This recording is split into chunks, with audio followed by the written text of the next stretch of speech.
नमस्कार स्वामी भक्त हो. मी दीप्ती पाटील आपल्या स्वामींच्या चॅनलवर तुम्हा सगळ्यांचं स्वागत करते. मी आज एक कथा सांगणार आहे जी तुमचा देवावरील विश्वास दृढ करेल. आपल्या स्वामींच्या चॅनलला लाईक शेअर सबस्क्राईब करायला विसरू नका.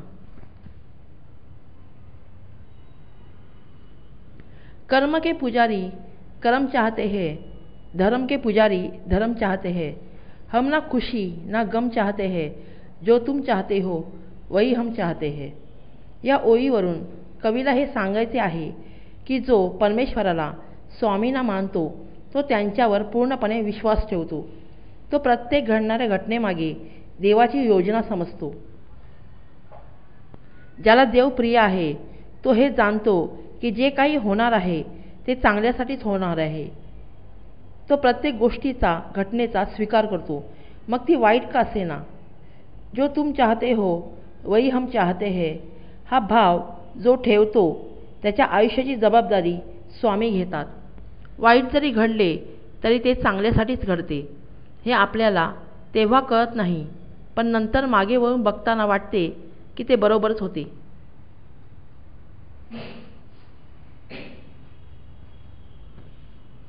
एक भरोसा एक विश्वास असतो प्रत्येक घटनेमागे, तोच तारतो. एकदा एका नगरात राजा त्याच्या जनतेसोबत राहत होता. त्याच्या मंत्रिमंडळात एक मंत्री होता. तो सतत राजासमोर एक वाक्य बोलायचा की देव जे काही करतो ते चांगल्यासाठीच. त्यावर तो राजा चिडायचा आणि बोलायचा देव वगैरे काही नसते. त्यावर तो मंत्री पुन्हा राजाला समजवायचा की तुम्ही देवावर विश्वास ठेवा अगर ना ठेवा, पण देव नेहमी आपल्या भलंच करतो. प्रत्येक वाईट घटनेतून सुद्धा चांगलंच घडतं. राजा दुर्लक्ष करून निघून जायचा. एकदा एक व्यापारी राजाला तलवार दाखवण्यासाठी घेऊन आला. ती तलवार हाताळत असताना राजाचा अंगठा कापला गेला. राजाला खूप दुःख झाले. सगळ्यांनी दरबारात दुःख व्यक्त केले. त्यावेळी मंत्री बोलला की देवाने हे जे घडवलं आहे त्यात सुद्धा काहीतरी चांगलं दडलेलं असणार, चांगल्यासाठीच हे घडलं असणार. तेव्हा राजाला खूप राग आला. माझ्या दरबारात येऊन तू असा कसा बोलू शकतोस असे म्हणून त्याला तुरुंगात ठेवायला सांगितले. त्याला तुरुंगात पाहून राजा बोलला की अजूनही तुला संधी आहे, तुझं वाईट बोलणं बंद कर, नाहीतर तुरुंगात आमरण चढशील. तर तो मंत्री बोलला तुम्ही मला तुरुंगात टाकलं यात सुद्धा काही भलं होणार असेल माझं, म्हणून देवाने मला तुमच्याकरवी तुरुंगात टाकलं. जो तू चाहता है वही हम चाहते हैं असं बोलून तो तुरुंगात बसला आणि नामस्मरण करत बोलला की यातून पण माझं चांगलंच होणार. ज्यांना भरोसा असतो ते आपले कर्म करत राहतात आणि एक दिवस त्यांच्या मनासारखं फळ त्यांना मिळतं. जो अपनी कष्टी तेरे हवाले कर देते हैं उसे तू किनारे लगाता है. ज्याला देवावर मनापासून प्रेम आहे ते ताण घेत नाहीत. ते मेहनत करतात, प्रयत्न करत राहतात. फळ देणे ईश्वराचेच काम आहे. एकदा राजा जंगलात शिकारीला गेला सैन्य घेऊन.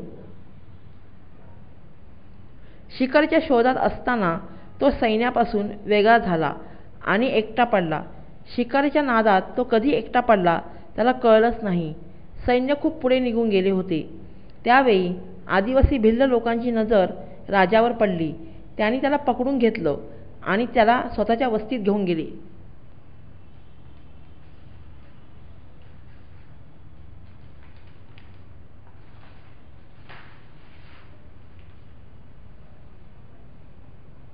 भिल्लाने ठरवलं की राजा दष्टपुष्ट आहे, याला आपण देवीसाठी बळी देऊया, मग देवी आपल्यावर खूप प्रसन्न होईल.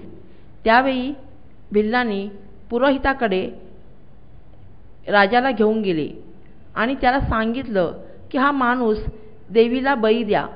भिल्लांच्या पुरोहिताने राजाला सर्व बाजूने तपासलं तर त्याला त्याचा अंगठा कापलेला दिसला. मग ते पुरोहित भिल्लांना बोलले की या राजाला बळी देता येणार नाही कारण याचा अंगठा गायब आहे. मग भिल्लांनी राजाला सोडून दिले. राजा बोलला बरं झालं जीव वाचला, नाहीतर मला पूर्ण बळी चढवला असता. एक अंगठा कापला गेला म्हणून जीव निभावला, नाहीतर आज मृत्यू अटळ होता. त्यावेळी राजाला अचानक मंत्रीचे शब्द आठवले. तो बोलला होता, जे होते ते चांगल्यासाठीच होते. तो बोलला त्याप्रमाणे देवाने मला वाचवलं. राजा घोड्यावरून राजधानीत पोहोचला आणि तुरुंगात असलेल्या मंत्रीला भेटायला गेला. राजा त्याला बोलला, तू जे बोलला होतास ते अगदी 100% खरे आहे. त्या दिवशी जर माझा अंगठा कापला गेला नसता तर आज मी जिवंत नसतो. देवाने माझे प्राण वाचवले. राजाने मंत्रीला विचारलं की तू तुरुंगात जाऊन एवढ्या यातना भोगल्यास तरी तू असं का म्हणतोस की देवाने तुझं भलं केलं म्हणून? तेव्हा मंत्री बोलला की मी तुमचा मंत्री आहे. मला सतत तुमच्याबरोबर राहावं लागतं. माझा घोडा तुमच्या घोड्याला बांधलेला असतो. जर पकडले गेलो असतो तर दोघंही पकडले गेलो असतो. दोघांचा बळी चढवण्यात आला असता. पण त्यात पण तुम्ही वाचला असता, कारण तुमचा अंगठा तुटलेला होता. पण मला मात्र जीव गमवावा लागला असता, कारण मी दष्टपुष्ट होतो. ही देवाची कळणी होती, म्हणून तुम्हाला मला तुरुंगात टाकण्याची बुद्धी झाली. भले मी यातना भोगल्या, पण जीव मात्र शाबूत राहिला. म्हणून मी जे काही बोलतो, माझा जो देवावर विश्वास आहे तो दृढ आहे. देव जे काही करतो ते चांगल्यासाठीच करतो. फक्त ते आपल्याला त्यावेळी कळत नाही, दुःख होते. पण नंतर कळते की त्यात सुद्धा आपलं भलंच लपलेलं होतं. स्वामी, वो कोई और होंगे जिन्हें शिकायत है आपसे. बंदा नवाज, हमें तो मोहब्बत है आपसे, भरोसा है आप पे. श्री स्वामी समर्थ.